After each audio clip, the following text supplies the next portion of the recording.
우리 모두는 도움이 필요합니다. 시인 뉴시아의 글에 나오는 이야기입니다. 한 남자가 이제 슈퍼마켓에서 물건을 구입하고 이제 자신의 차가 주차 있는 곳으로 걸어갔습니다. 차가 갔을 때 누군가 옆에 다가와 서는 것을 느꼈습니다. 고개를 돌려서 보니까 불황화 차림의 노숙자였습니다. 물론 그는 직장도 없고 차도 없고 또 가정도 없는 사람이죠.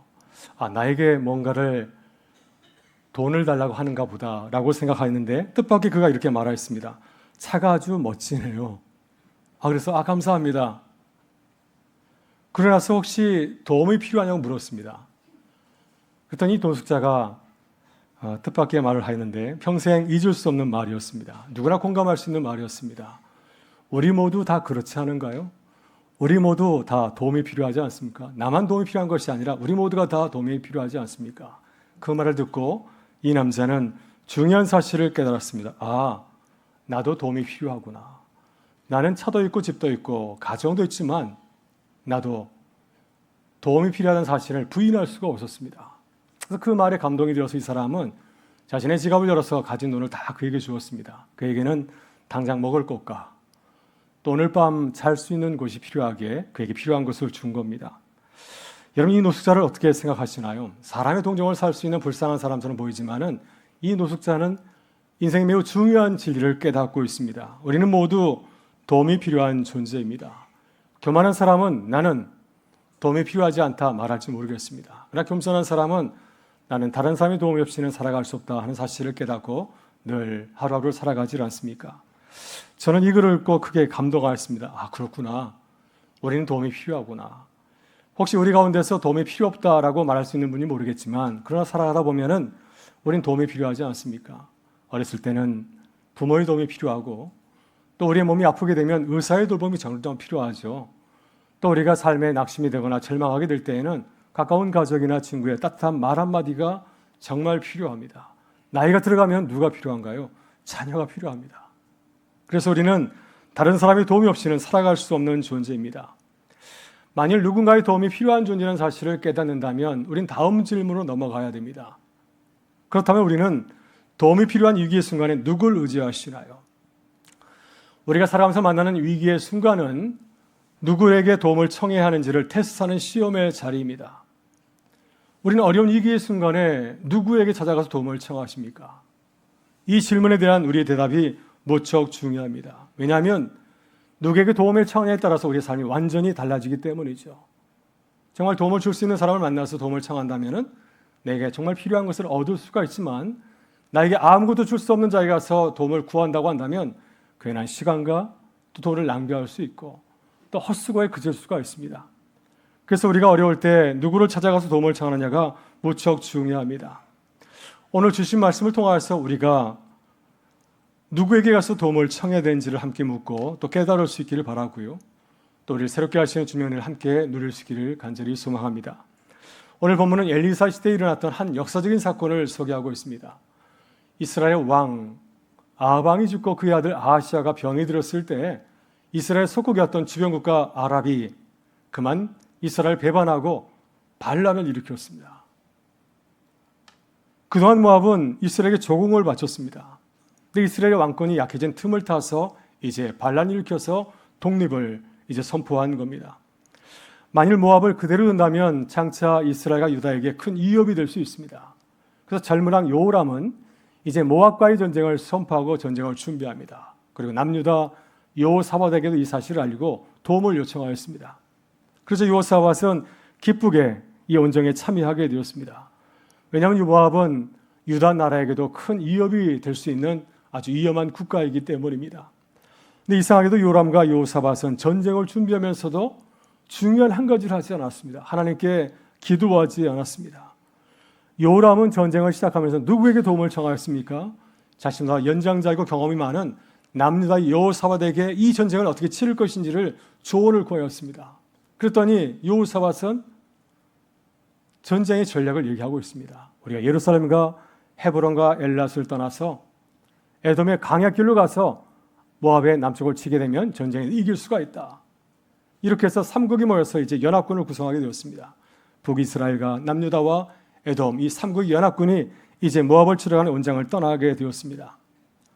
그런데 이 삼국의 연합군은 전쟁을 시작한 지 7일 만에 큰 어려움을 만나게 되었습니다. 광야길에서 식수가 떨어진 겁니다.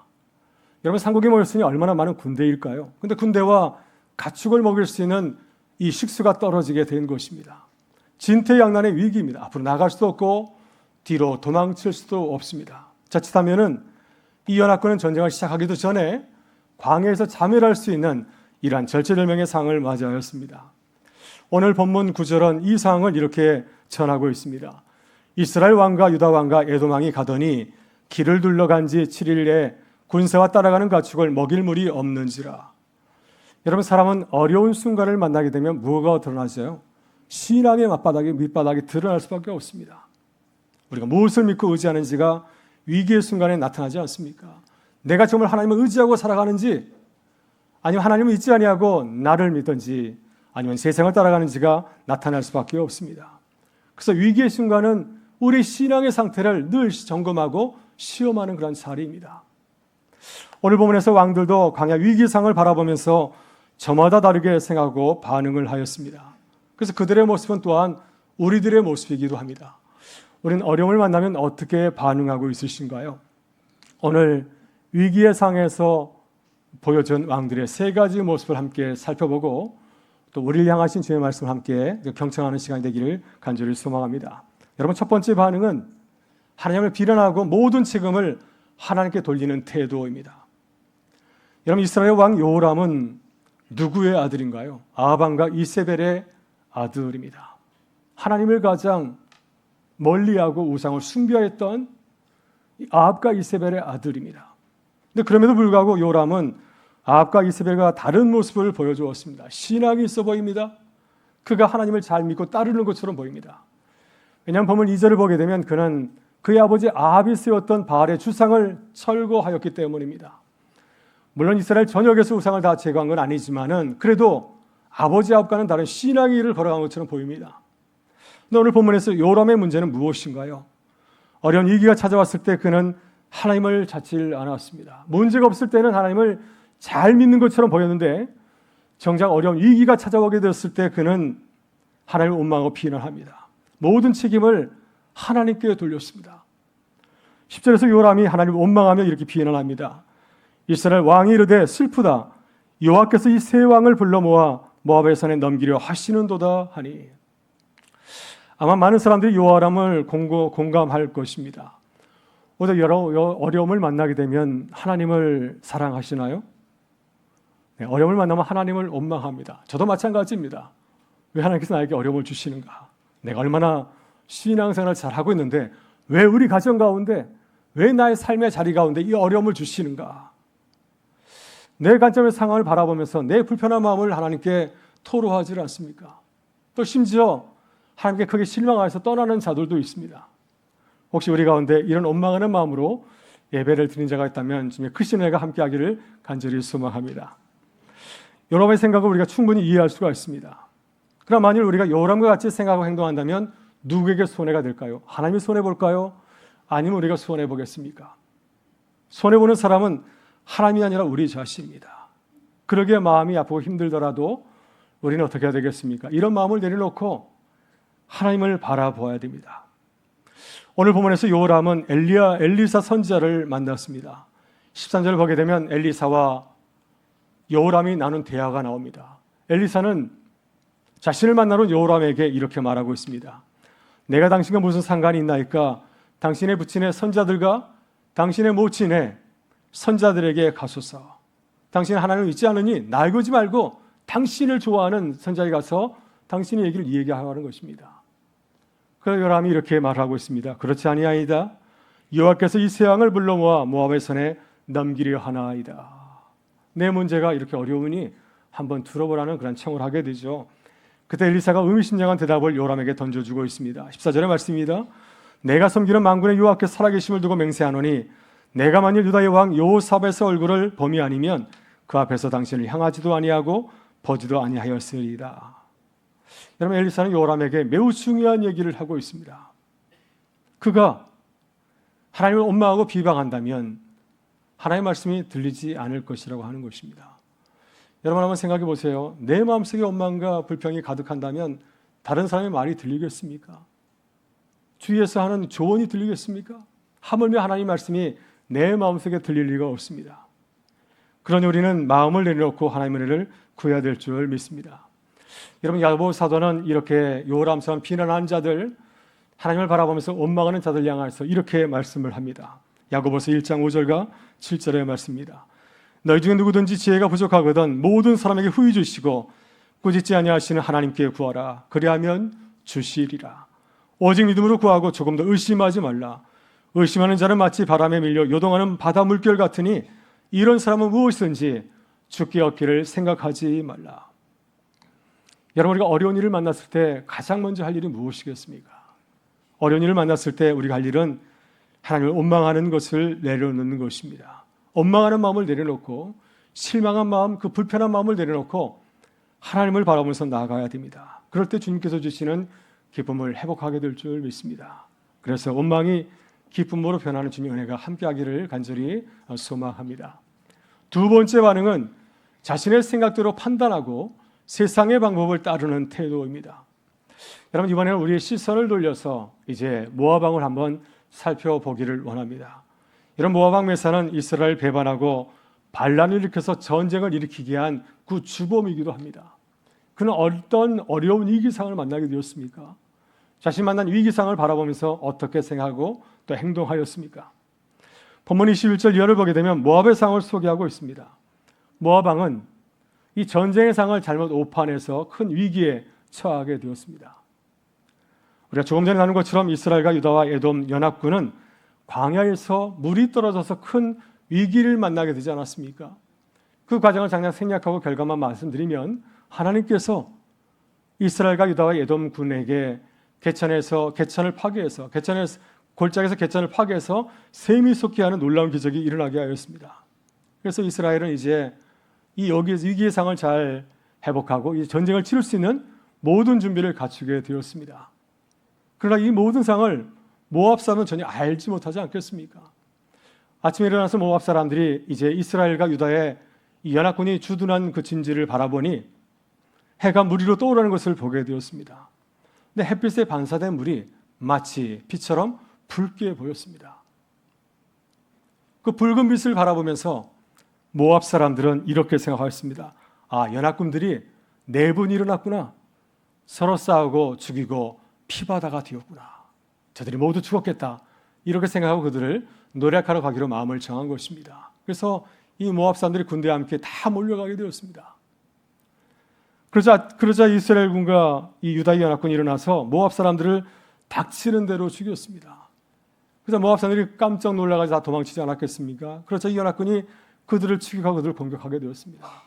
그래서 모압 사람들의 성읍과 녹토와 가수는 헛물고 짓밟게 되었고요. 그래서 수도마저 포위하고 공격하게 되었습니다. 그리고 이제 모압 왕을 잡아서 죽이고 이 전쟁을 끝내려고 하였습니다.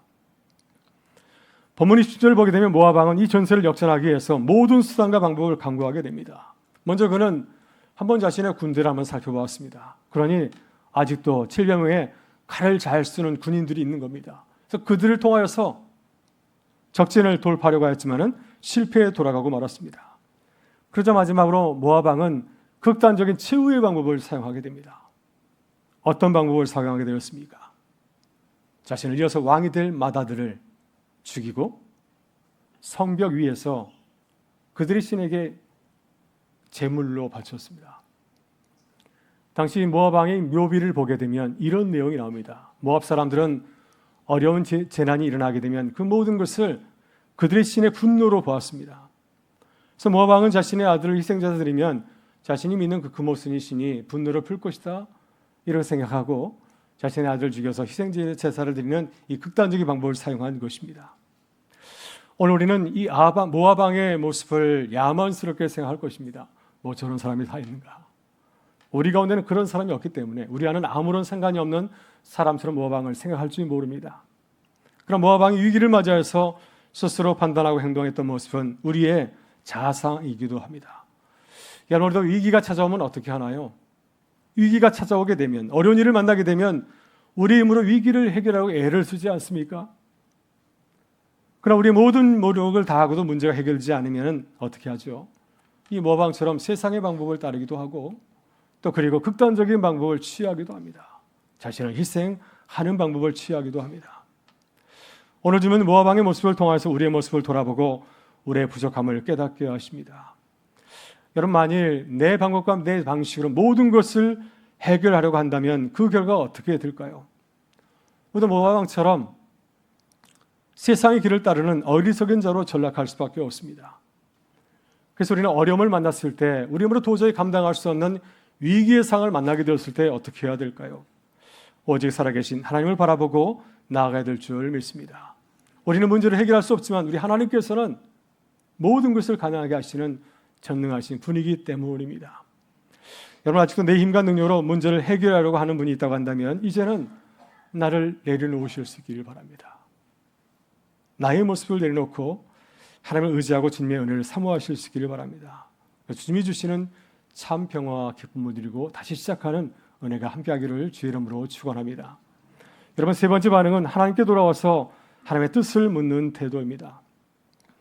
오늘 본문에서 새 왕이 나오는데 우리가 가장 주목해야 될 왕은 누구인가요? 바로 유다왕 여호사밧입니다. 여러분, 여호사밧은 말씀드린 것처럼 중대한 실수를 범하였습니다. 이스라엘 왕 여호람과 함께 이 무서운 전쟁을 시작하게 될 때 먼저 하나님께 기도를 해야 되지 않겠습니까? 여러분, 이것이 어려움을 만났을 때 바른 신앙의 태도가 아닌가요? 그러나 여호사밧은 이번 전쟁에서 하나님의 뜻을 먼저 구하지 않았습니다.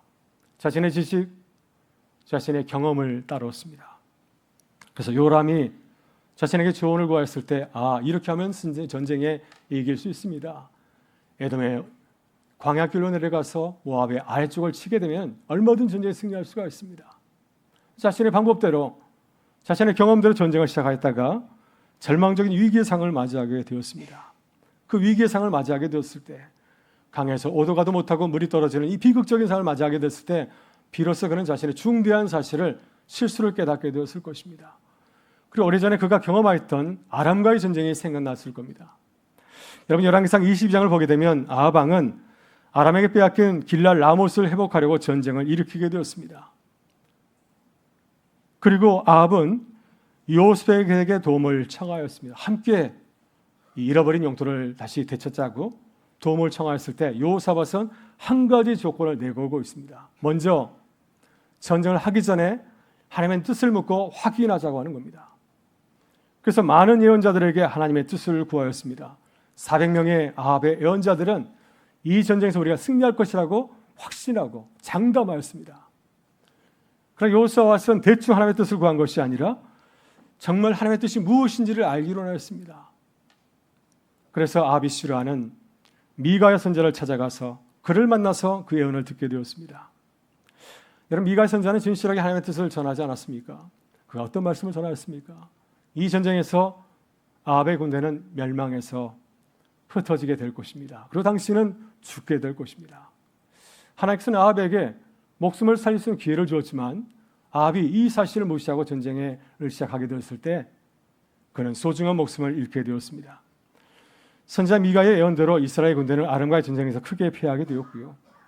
또 아합 왕은 죽음을 피하기 위해서 변장했음에도 불구하고 적이 쏜 화살에 맞아서 죽음으로 생을 마감하는 일이 벌어지게 되었습니다.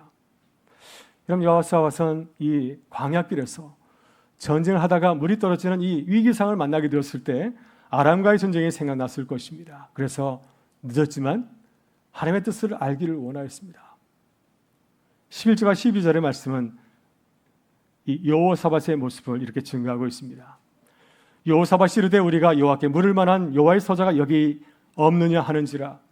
이스라엘 왕의 신하들 중에 한 사람이 대답하여 이르되 엘리야의 손에 물을 붓던 사밧의 아들 엘리사가 여기 있나이다 하니 여호사밧이 이르되 여호와의 말씀이 그에게 있도다 하는지라. 이에 이스라엘 왕과 여호사밧과 에돔 왕이 그에게로 내려가니라.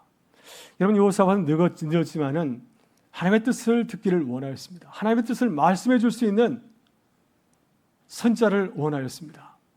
그 결과 엘리사 선자를 만나서 하나님의 뜻을 듣게 되었습니다. 그럼 16절 17절에서 엘리사가 이렇게 전하는데 우리 같이 한번 읽어보도록 하겠습니다.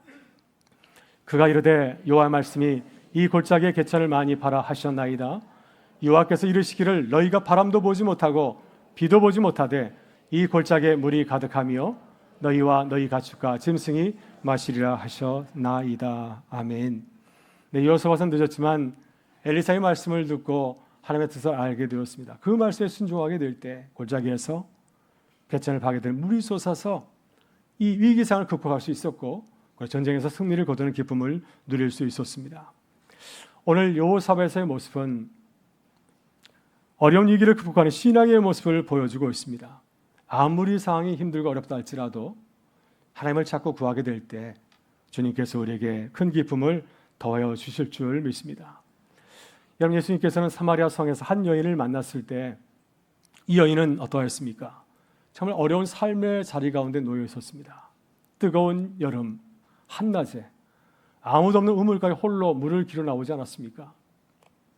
마을 사람들과 어울리지 아니하고 홀로 애롭게 살아온 이 여인의 모습을 잘 보여주고 있습니다. 그 여인은 자신의 삶을 다른 사람에게 오픈할 수가 없었습니다. 삶이 힘들고 문제가 참 많았기 때문이죠. 그때 주님께서 이 여인에게 복음을 들려주지 않았습니까? 내가 만일 하나님의 선물과 또 내게 물 좀 달라는 이가 누구인지를 알았더라면 내가 그에게 구하였을 것이요 그가 생수를 내게 주었으리라. 여러분, 삶이 어려우십니까? 내 문제를 해결할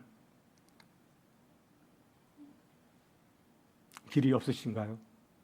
그렇다면 기억하시길 바랍니다. 길은 멀리 있지 아니하고 가까이 있습니다. 주님을 찾으시기를 바랍니다. 내 길과 방법을 내려놓고 주님을 바라보고 주님의 은혜를 사모하며 나오실 수 있기를 바랍니다. 그럼 오늘 여호사밧처럼 우리의 삶의 메마른 골짜기에도 하나님의 은혜가 풍성하게 임하는 역사가 일어나게 될 줄 믿습니다. 오늘 기독교 방송 김준호 사장님과 최용준 제작국장님, 또 한 분의 이름이 생각나지 않는데 오늘 세 분이 우리 교회를 방문하셨습니다. 제가 들어보니까 지난 3년간 한국교회를 돌아다니면서 이 출산 돌봄 캠페인을 하고 있습니다. 그만큼 우리 사회가 이 저출산의 어려움 가운데 놓여 있기 때문이죠.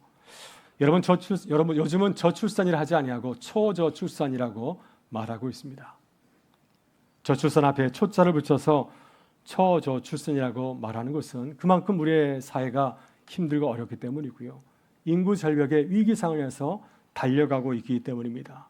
그래서 이 문제는 한국교회가 함께 기도해야 되는 문제이기 때문에 이 기독교 방송이 전국교회를 다니면서 함께 기도를 요청하고 또 캠페인을 시작을 하고 있습니다. 우리 교회도 함께 이 캠페인에 기쁨으로 참여하며 기도할 수 있기를 바라고 또 저출산을 극복하기 위해서 도전하시는 우리 모든 교우들이 되실 수 있기를 바랍니다. 우리 사회가 참 문제가 많이 있습니다. 만일 나홀로 이 문제를 감당하려고 한다면 얼마나 힘들고 어려울까요? 그러나 감사하게도 우리에게는 많은 믿음의 식구들이 있습니다. 또 많은 형제자매 한국교회와 성도들이 있습니다.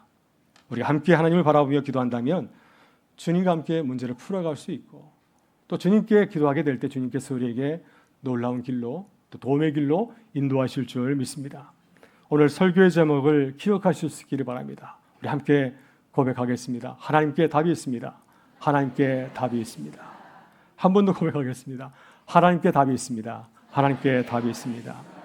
네, 아무리 힘들고 어려운 문제가 생긴다 할지라도 하나님께 답이 있습니다. 이것이 우리의 신앙이요 고백일 수 있기를 바랍니다. 어려울 때마다 주님을 바라보며 사모하여서 주님의 말씀으로 승리하는 우리 교회와 성도들 되실 수 있기를 주의 이름으로 축원합니다.